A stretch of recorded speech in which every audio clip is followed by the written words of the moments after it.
নমস্কার বন্ধুরা, সুস্মিতা রান্নাবান্নায় স্বাগত জানাচ্ছি। আজকে তোমাদের সাথে এই ভর্তা রেসিপিটা শেয়ার করতে চলেছি। এটা যেদিন বানিয়েছিলাম সেদিন এটা দিয়েই এক থালা ভাত নিমিষে শেষ হয়ে গেছিল। মাছ মাংস থাকলেও এটা দিয়েই কিন্তু তোমরা পুরো ভাতটা খেয়ে নিতে পারবে। এটা এতটাই টেস্টি।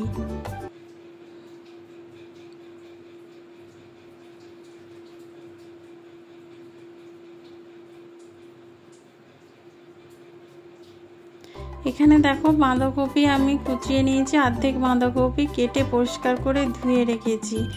এবার এখানে কড়ার মধ্যে আমি বাঁধাকপিগুলো দিয়ে দেবো, জল ছাড়াই কিন্তু আমি দেব। সব বাঁধাকপিগুলো দিয়ে অল্প করে নুন দিয়ে চাপা দিয়ে আমি একটু ভাপিয়ে নেব, একটু সেদ্ধ করে নেব। জল ছাড়াই কিন্তু আমি এটা করব, জল দিয়ে সেদ্ধ করব না, কারণ নুন দিয়ে দিলে বাঁধাকপি থেকে এমনিই জল বেরোবে, তাতেই কিন্তু বাঁধাকপিটা সেদ্ধ হয়ে যাবে। সব বাঁধাকপি দিয়ে দিয়েছি। এবার এর মধ্যে দিয়ে দিচ্ছি অল্প করে একটু নুন, অল্প করে একটু নুন দিয়ে এবার চাপা দিয়ে এটা সেদ্ধ করে নেব। দেখো এখানে দেখতেই পাচ্ছ একদম সেদ্ধ হয়ে গেছে। কত বাঁধাকপি ছিল কতটুকুন হয়ে গেছে।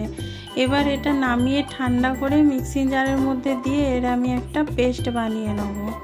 দেখো এটা আমার কিন্তু হয়ে গেছে একদম। এ থেকে যা জল বেরিয়েছিল তাতেই কিন্তু সেদ্ধ হয়ে গেছে। এবার কড়াটা পরিষ্কার করে এতে সর্ষের তেল দিয়েছি। তেলটা গরম হয়ে গেলে 4টে শুকনো লঙ্কা দিয়ে আমি একটু লঙ্কাগুলো ভেজে নিচ্ছি। দুটো আমার রান্নার কাজে লাগবে আর দুটো আমার সাজানোর জন্য লাগবে। আমি 4টে এখানে শুকনো লঙ্কা ভেজে নিচ্ছি, ভেজে তুলে রাখবো। লঙ্কাগুলো একটু ভালো করে মচমচে করে ভেজে নিতে হবে।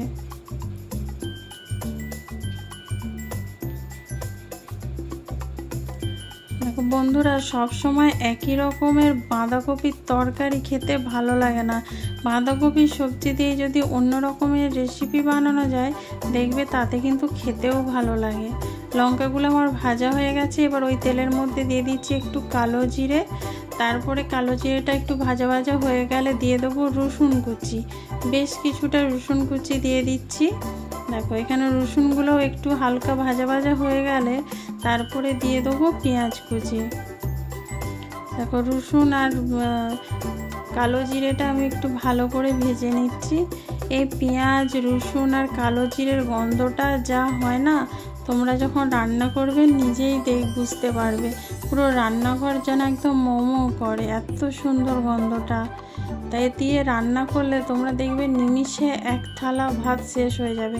অনেকেই আছে যে সিজনে অফ সিজনে সিজনে যদিও বাঁধাকপি খায়, অফ সিজনে বাঁধাকপি খেতে পছন্দ করে না।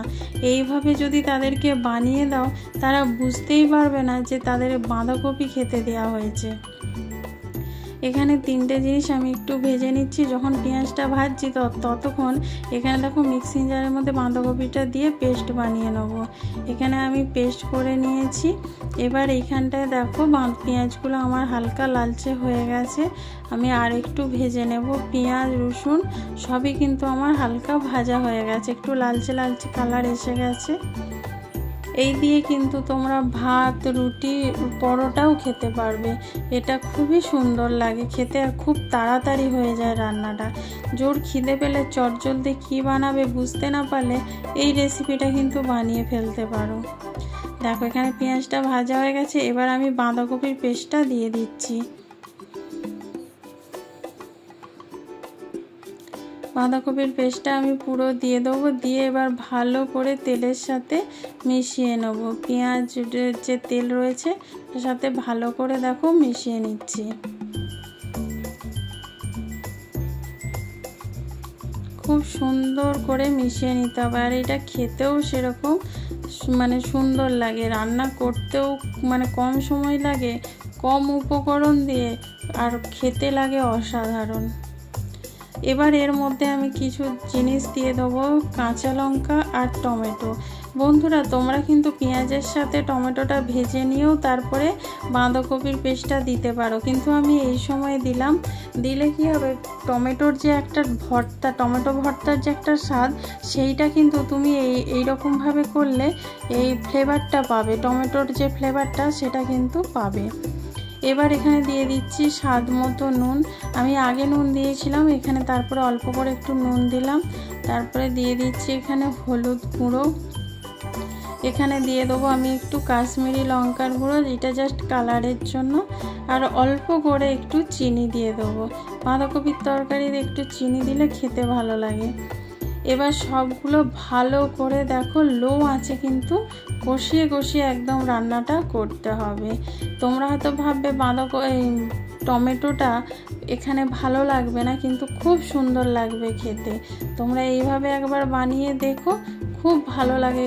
মানে টমেটোর স্বাদটা পুরো তোমরা বুঝতে পারবে, টমেটো বাঁধাকপি ফ্লেভারটা মিশে এত সুন্দর লাগবে। তোমরা যদি বলো চাও যে এরকমভাবে বানাবো না, তাহলে তোমরা কিন্তু টমেটোটা পেঁয়াজের সাথেও ভেজে নিয়ে করতে পারো।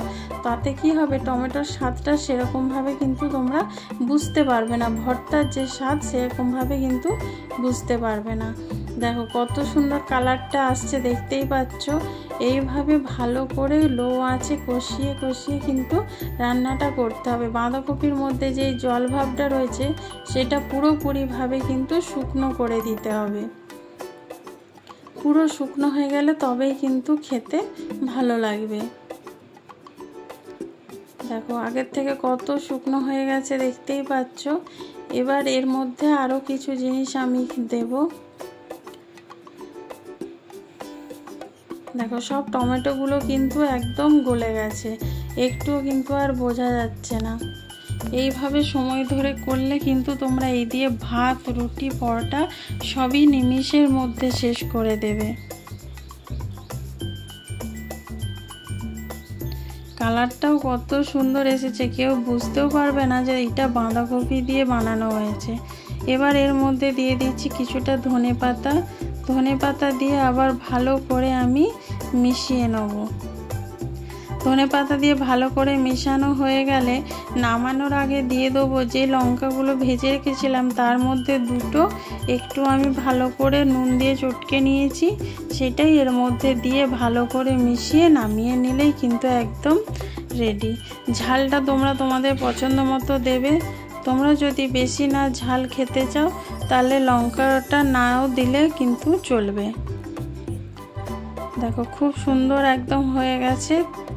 এবার দেখো এই কড়া থেকে কিন্তু একদম ছেড়ে দিচ্ছে। এবার দেখো লঙ্কাটা যে ভেজে রেখেছিলাম সেটা একটু নুন দিয়ে আমি একটু চটকে নিয়েছি হাতে করে, তারপরে দিয়ে এবার মিশিয়ে নামিয়ে নিলেই কিন্তু একদম রেডি। দেখতেই পাচ্ছ কড়া থেকে একদম ছেড়ে যাচ্ছে, একদম একটু আর জল ভাব নেই। এবার নামিয়ে গরম গরম ভাতের সাথে, রুটির সাথে, পরোটার সাথে কিন্তু খেতে অসাধারণ লাগে। আমরা তো রুটি দিয়ে বেগুন ভর্তা, টমেটো ভর্তা খেয়েই থাকি। একবার এই বাঁধাকপির ভর্তাটা খেয়ে দেখো, তারপরে কমেন্ট করে জানিও তোমাদের কেমন লাগলো। এবার একটা প্লেটের মধ্যে আমি সার্ভ করে দিয়েছি। ওপর থেকে দুটো শুকনো লঙ্কা দিয়ে দিলাম, আর কিছুটা দিয়ে দেবো একটু সর্ষের তেল। 1 চামচের মতন একটু সর্ষের তেল ওপর থেকে আমি দিয়ে দেবো। দেখো একটুখানি সর্ষের তেল ওপর থেকে দিয়ে দিচ্ছি। যে কোনো ভর্তা একটু কাঁচা সর্ষের তেল দিলে খেতে ভালো লাগে।